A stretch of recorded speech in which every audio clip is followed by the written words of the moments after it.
So many of us fall into the role of caregiving for family members with Alzheimer's and other degenerative brain diseases with no handbook and no idea what we're doing.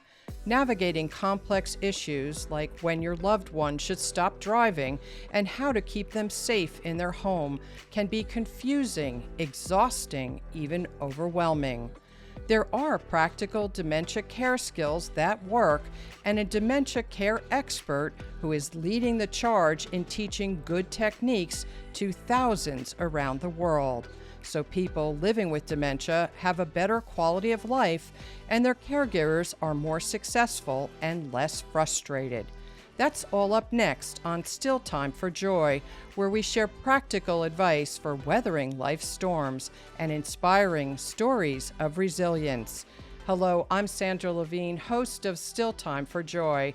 My guest today is Teepa Snow, whose company Positive Approach to Care is educating families, professionals, and entire institutions about compassionate and effective dementia care.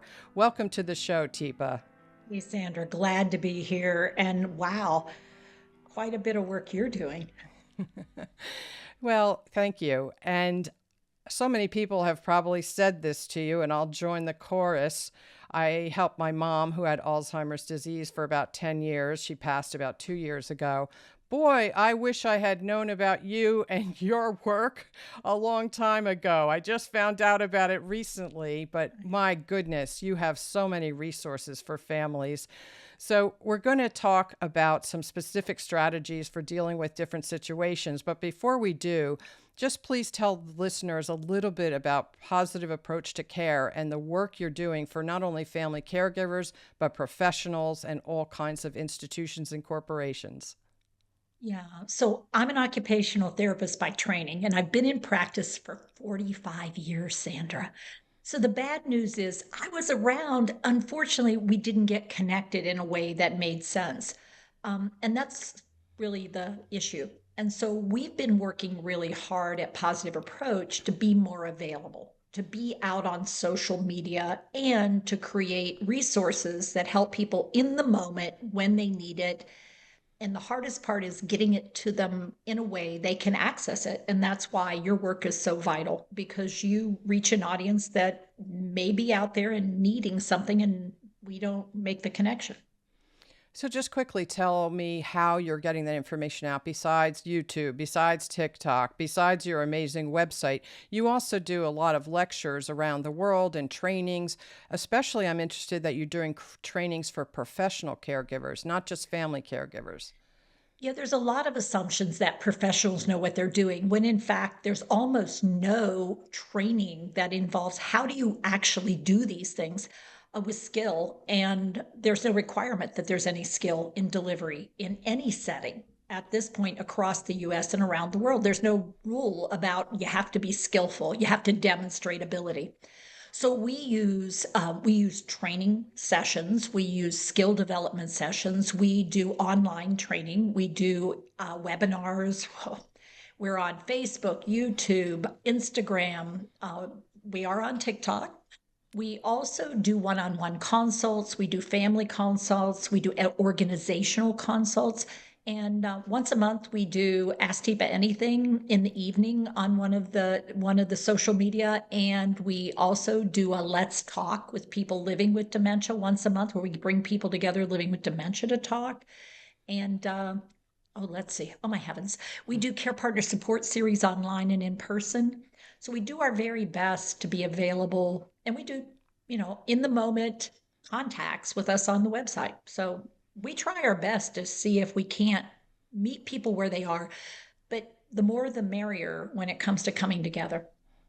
Well, on behalf of all family caregivers, I want to thank you for the work you're doing.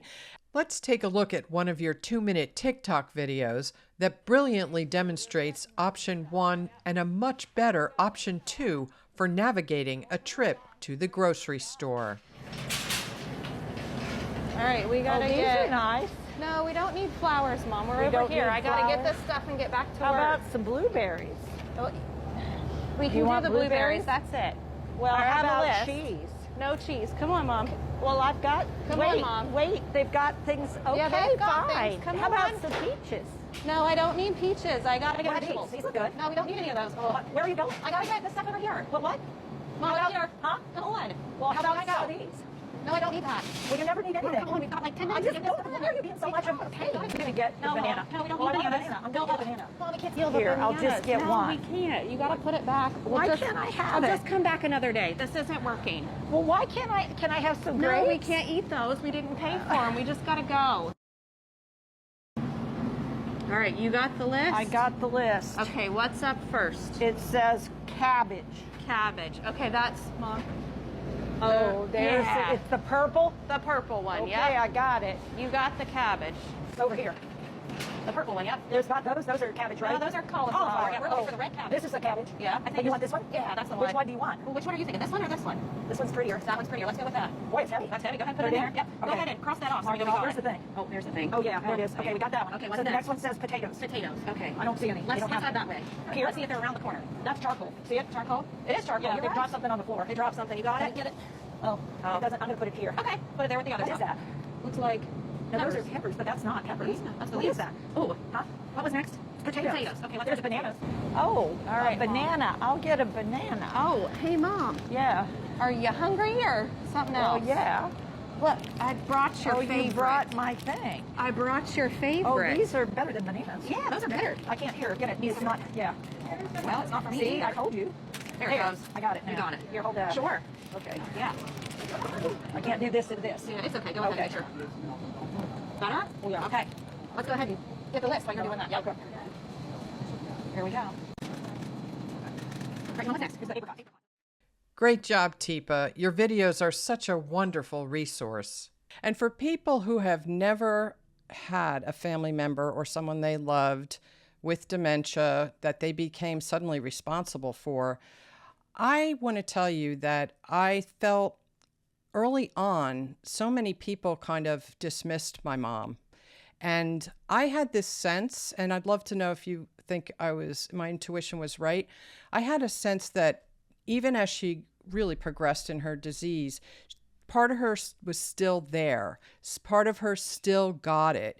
Her faculties, she couldn't access them, but sometimes she could. And therefore, do you think that that's true, first of all? Absolutely, it's true. I'm still here, even though I'm different. I'm still here, even though I've lost some capacity to share that. Sometimes I let you know in ways that you're not loving, but if you do something or someone does something and it ticks me off, I'm going to possibly let you know by trying to leave the area. Now, if all you do is say, Teepa, you need to come back, you're missing the message. Like, I'm done with this. You're talking about me as though I'm not present, so I'm leaving.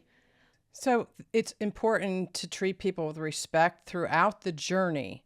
And part of your positive approach to care is that, you know, when somebody's saying something like, I want to go home, is to acknowledge what you've just heard. So let's just role play for that a second. I'd go for it. You know, And I don't know. Now, Sandra, we haven't pre-talked about this, so I not don't at know what all. your message really means, but I know I'm going to be looking for it. Okay.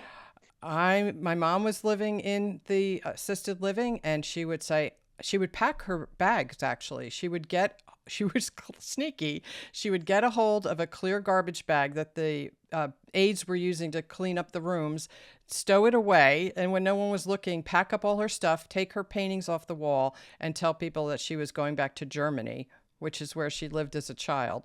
So I want to go home, Teepa.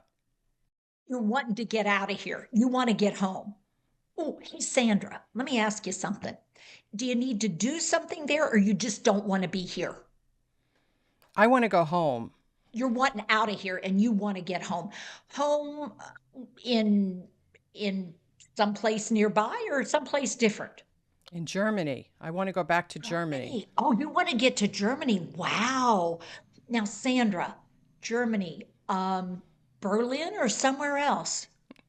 Okay, so what you're doing is acknowledging what she said and redirecting the conversation. And talk to me about the importance of redirecting rather than arguing, rather than Yeah. saying, you can't go home. Why do you want to Yeah. go home? This is your I mean, home. her message is super clear. Not only, I mean, she planned. This woman is a planner and she's a detail person. She had figured out that if she did it and people knew she was going to do it, she wanted to keep it secret. So the fact that she's now bringing it up means, boy, she's reached her limit and she really wants out of here. So I was curious about when she said the word home, where was she talking about or when? And I asked if it was just getting out of here, or was it going someplace? And for her, it was going someplace and someplace specific. So Germany. So wow. And if you know her life story, you knew, God, that was when she was a girl. So she's talking about going way back in her life to where she had protectors and she had people who loved her and she had mom and dad and she had a space and a place that was being held for her. And I'm wondering, were those memories good ones or bad ones, Sandra, for her? Well, they started out good, but then unfortunately, her father passed away when he was very young, and then they lived through the war, which was awful. I mean, she was Really born awful. in America, but she grew up in Germany, and it was awful. Her It awful was memories. horrible for her. So that's really important. So what that may say to me is, wow, here's awful, there's awful, but I'd rather be with mom. So now I'm wondering about, now let me ask you something. My next place might be, now is mom going to make some kuchen? Probably. There's lots of Yeah. Oh, Kuchen in Apfelkuchen. Germany. Ah, yeah, or Apricot. And Yeah. and So, she did start to speak German again when her yes, she language did. went Yeah. backwards. Yeah. And so I know just a smattering of many languages because I'm going to do my very best to figure out how to support her where she told me she was, which is back in her childhood, back in Germany. So I'm thinking, okay, what language? German. Okay. What few words might I be able to Right. offer that comfort? Sure. Because I got to get her comfortable because she's not going to leave, but she is wanting to leave. So acknowledging the message, not that she is, but we got to acknowledge it. And another thing that happened, which was just so upsetting to me and also very upsetting to my mom, is even a doctor I took her to, and sometimes professional caregivers would say, don't you remember, Dorothy? And I just thought at a certain point that that question was ridiculous and upsetting and unnecessary. What's a better It way is for, ridiculous. It's so what's a frustrating. better thing for people to say? So obviously something has happened and I thought she held on to it and she didn't. And she just showed me that she didn't hold on to it. Oh, so Sandra, I have a question for you. When we talk about going out for lunch, it sounds like, as far as you know, you hadn't been asked at all about going out for lunch. And I got to tell you, I am so sorry because I thought I had said something. And if I did, it didn't stick, or maybe I didn't. I apologize. But here's what I want to ask you. Would you rather eat inside or outside when we go out? Again, a choice, redirecting Move and a it choice. forward. I mean, Yeah. she doesn't hold on to it. Why bring it up that way? And what I said is, I thought I said something. Maybe I didn't. I'm willing to own that even if I did say something, it didn't stick in your brain, so it doesn't do us any good. Yeah. Let's move to a place where I can do some good, which is, oh, we are going out to lunch. Would you rather eat here or here? Not, well, do you not want to go out to lunch or what? I mean, Sure. So I have to say, your approach, I'm sure it's extremely effective and much better than arguing with people who have dementia and much better than saying, don't you remember? But it also takes a lot of patience and a lot of self control and a lot of even handedness. Do you find people resist when you try to teach them to do it this way? usually habits are hard to break. And what we're doing are automatic habits. So, this pattern that I have is when I say, well, I already told you that, that's a habit. And what's going to happen at first, almost universally, is like, it comes out of my mouth and she says, well, you never said that. And it's like, oh, here we go again. And instead of here we go again, I want to go, you're absolutely right. I did not, and I'm apologizing. So the first thing I do is catch myself. I did it again. And after I do that a few times, then I have the potential to learn the new. But I've got to let go of the habit before I can learn something new. And the hard part is habits are habits. And we've got to accept, boy, I'm going to screw up before I get it right. And I've got to be willing to make mistakes in order to learn the new thing. And people are hesitant to make mistakes. They want to get it right, and they want to get it right the first time. And it's like, well, pick another job. This is not the job for you. You need to pick a job where you can be right the very first time, because this is an ever changing target. I mean, what Yes. used to work when I used to say to you, don't you remember? It's like, oh, yeah, yeah, yeah, yeah. I'm not getting that anymore. Yeah. So when that changes, I've got to say in that moment, is this for me, or can I not do this?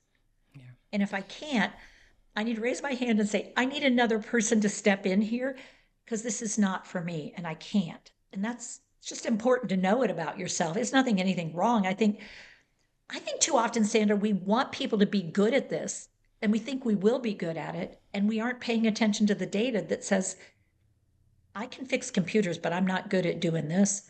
So you know what? I'm going to bring somebody on board who is. And Yeah. I can enjoy moments, but I can't be with you a lot because it wears me Sure. out.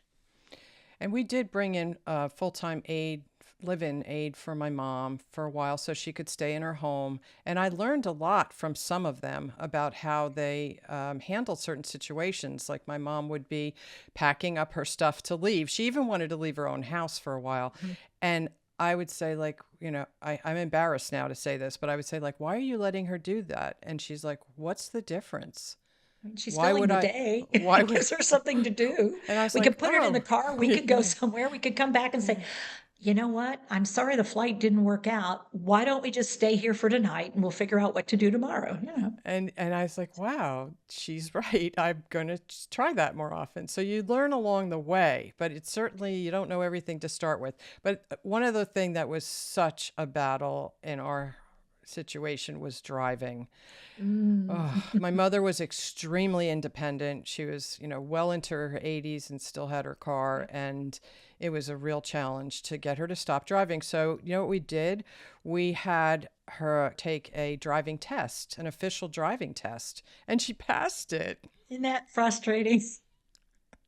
She pulled it together because, I mean, she really cared about driving. That's how much her brain helped her out in that moment. It's like, I'll pull it together for you, sweetheart. Yeah. And it worked. And you're Yeah. like, what do you mean she passed? She's not supposed to Yeah. pass. It's Yeah, like, we yeah, I can tried do it doing it that once. route and that didn't work. And so eventually, and please give me a better way to do this. Eventually, one day we just, you know, we just took the car away.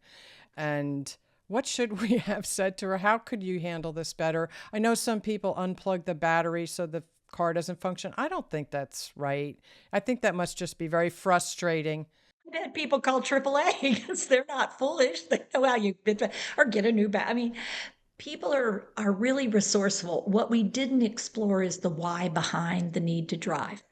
What does driving say for her? I mean, there's a message here that we missed.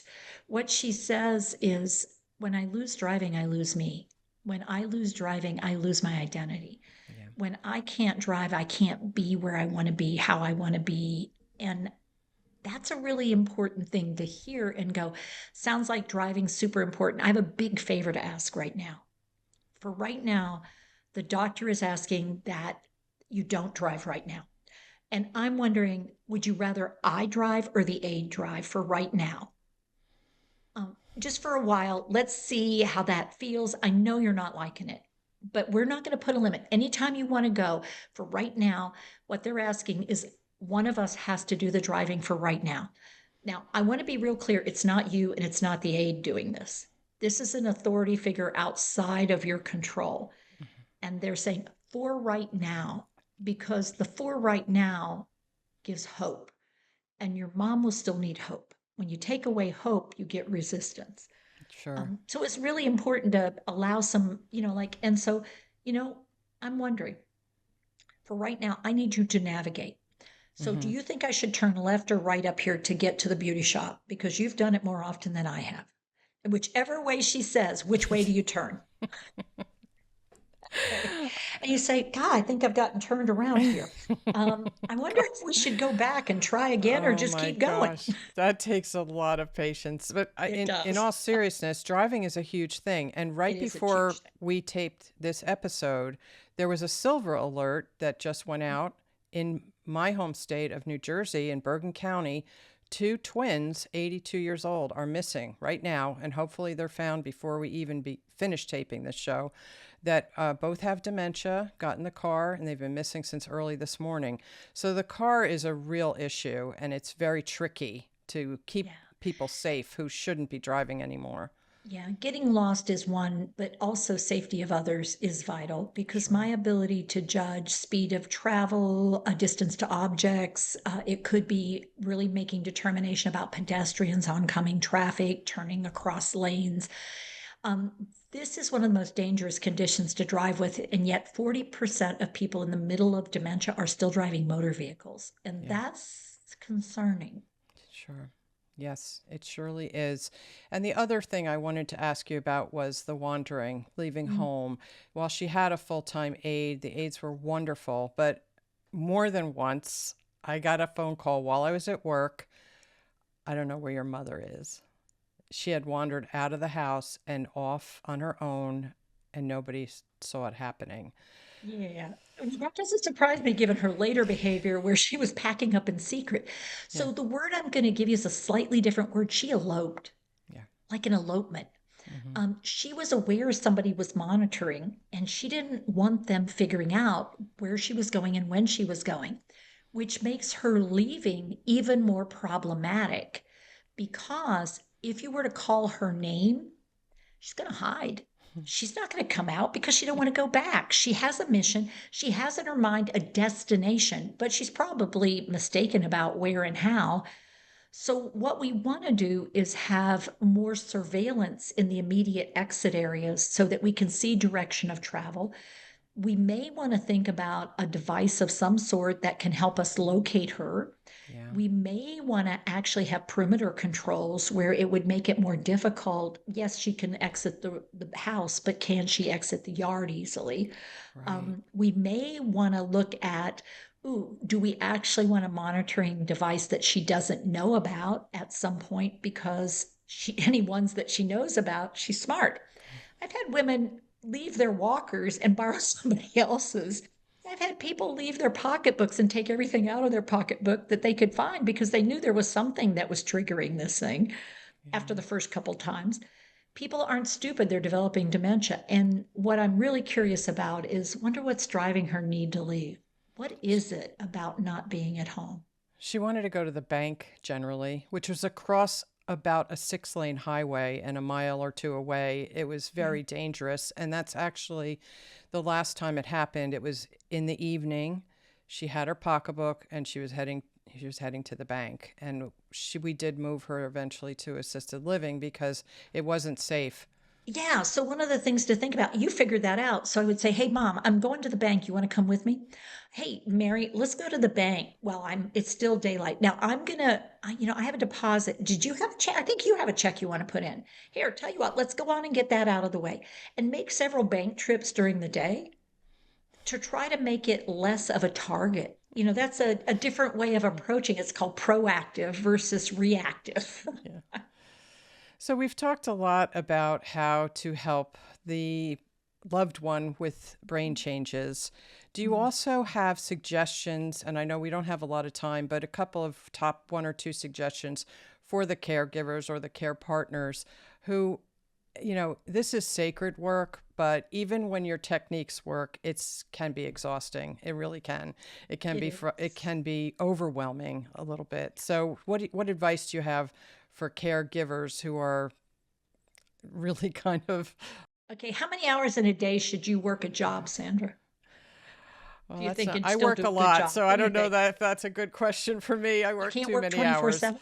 No, no, I don't work It's not 24/7. wise to work 24/7? No, no. Yeah. And that's one of the most important things for caregivers to realize is Yeah, this is becoming a job. Now, yeah, how much do you want to be your mom's daughter? yeah. A lot. How are we going to build time and opportunity in for that while you're Yeah, carrying this heavy load? yeah, We may need to at some point decide which do you want to be more, a daughter or the person who provides the primary care. And if you're having to do both, boy oh boy, do we need to get lots of support in place for you. You're going to need time away, you're going to need time to recover, you're going to need support for you financial support, moral support, spiritual support. This idea that you should and can do this alone, I I think that's one of the biggest errors in thinking is, oh my heavens, no, don't. Reach out and find a support system that works for you, depending on who you are. But realize as dementia becomes more profound and the needs become broader, deeper, wider, and more, start thinking right now, who can I call on? What can I do? What kind of systems are out there for me before you get to the cliff and you realize I'm about to fall over?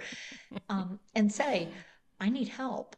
And I need help before I need help because my partner is going to need help. And I can't be 24/7 as a partner. Sure. There's just no way. And that is how I had a lot of help all along, but that is when we moved my mom to assisted living, and then I was more able to be her daughter again, and We're the we had police. we had a great relationship, but it was trying, wonderful, and trying always.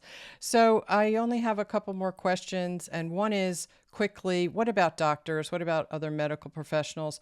I think, just guessing, they're probably not getting enough training on how to handle, how to deal with, how to talk to, how to help people with On average, dementia. it's 50 minutes of whatever educational program is spent on delirium, depression, dementia, all three. All in one. And the Yeah. least amount of time is spent on dementia because what can you do anywhere? There's drugs to manage behavior. And it's like, that's not an answer. No. We are not preparing providers to provide. We're preparing them to shrug their shoulders and say, I don't know what to tell you, do the best you can. And that's no longer good enough. There are things that should and can be done.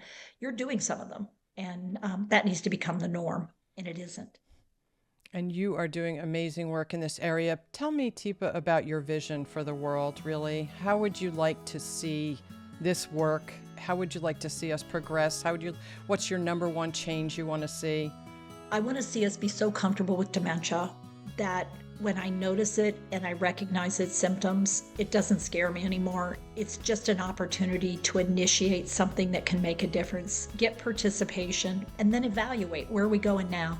And know that there are people out there who can offer support and care, and recognize it's not all going to be government funded. It's not all going to be paid for. It's going to have to be us coming into community because the numbers otherwise are going to overwhelm us. And how does it make you feel when you hear back from family caregivers, from care providers, from the medical community that your techniques, that your educational videos, that they have helped, that they've made a difference? How does that make you feel? Like change. I'm changed. It makes all the difference in the world to know that what you do matters. And that's no different than anybody living on this planet. When what you do matters, then together we are creating a legacy that will live on past us. So, yay! Teepa Snow, you certainly are doing that. Thank you so much on behalf of family caregivers. Thank you for the work you're doing for caregiving professionals, for the medical community. Thank you, thank you, thank you. And thank you for being on the show today. My pleasure. Thank you. And together we're making a difference.